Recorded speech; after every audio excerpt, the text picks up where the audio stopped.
bagi yang 2599 T. Itu ya teman-teman ya. Nah, sekarang saya kembali ke Syafira bener ya? Safira. Loh, Pak, di pasal 3 ayat 2 itu ada kata-kata apa? APBD adalah perwujudan dari pengelolaan keuangan daerah. Oh, nanti dulu. Ya, coba kita baca dengan lengkap.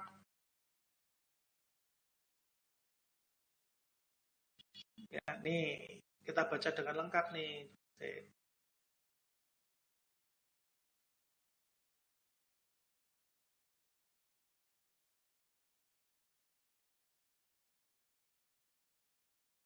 Bentar, saya mau kopas tapi ini laptopnya lama nih. Astagfirullah.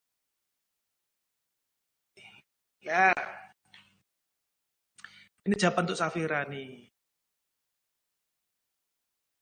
Safira, tolong dibacanya yang lengkap. Memang itu perwujudan keuangan daerah itu perwujudannya adalah APBD, tapi yang dimaksud pada ayat 1, pengelolaan keuangan daerah dilakukan secara bla bla bla bla bla bla bla bla dan bla ya.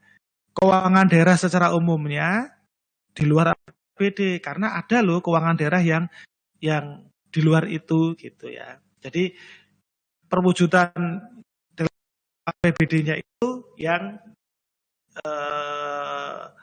pengelolaan keuangan daerah yang terkait profesional ekonomis ya, tanggung jawab, patut, manfaat. Ini tentu kita ngomongin pengelolaan keuangan daerah yang dikendalikan oleh pemerintah. Nah, bahkan teman-teman, ya, PKD yang dikendalikan pemerintah saja itu tidak melulu APBD, ada yang non APBD. Contohnya apa? Investasi daerah, ya. Kepala daerah mengundang investor untuk buka pabrik atau buka usaha di wilayahnya. Lah, ini termasuk pengelolaan keuangan daerah yang dikendalikan pemerintah juga, ya. Dia bisa tidak memberi izin ya. Contoh lah, ya, atau proteksi, ya, atau kebijakan proteksi. Banyak daerah terbuka terhadap Indomaret dan Alfamart. Ya. Tapi ada juga yang melakukan ya. Nah, ini dikendalikan Pemda loh, ya. Dikendalikan Pemda loh. Pemda bisa mengizinkan, bisa tidak mengizinkan, bisa mengundang investor, bisa tidak mengundang, bisa membuka diri, bisa tidak. Tapi pertanyaannya, apakah itu semua masuk ide?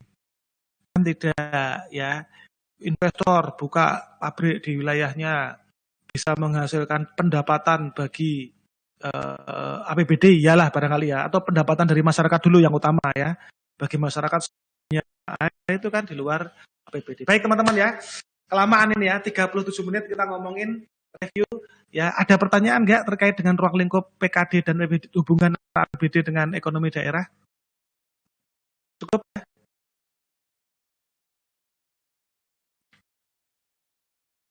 Bentar Pak, lagi sarapan Pak. Oh.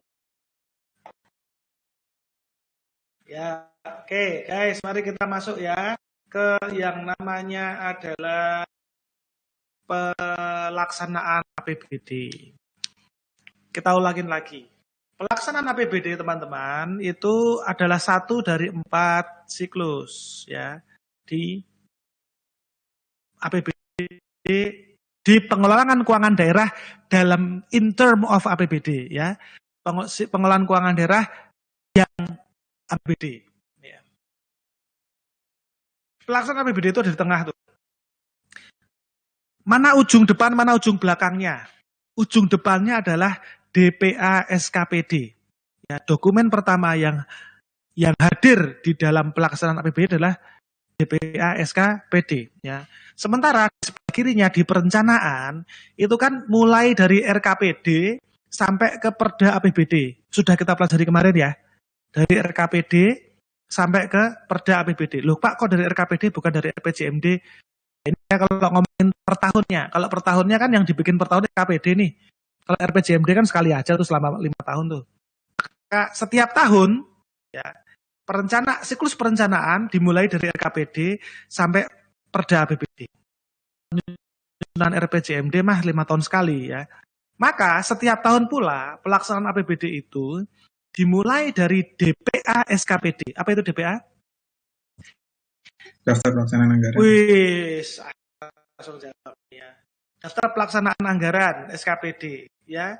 Lalu dijalankan terus ya, ada pelaksanaan berupa penatausahaan pendapatan, penatausahaan belanja, penatausahaan pembiayaan, kemudian ada laporan realisasi semester 1, lalu ada rancangan perubahan APBD, ada evaluasi RAPBDP, dan penetapan perda perubahan APBD. Apakah di situ selesai? Belum, itu kan baru tengah tahun. Dilanjutkan sampai seluruh DPA SKPD habis dilaksanakan. Dan itu semua terekam dalam siklus yang namanya penatausahaan, terekam nih ya, Januari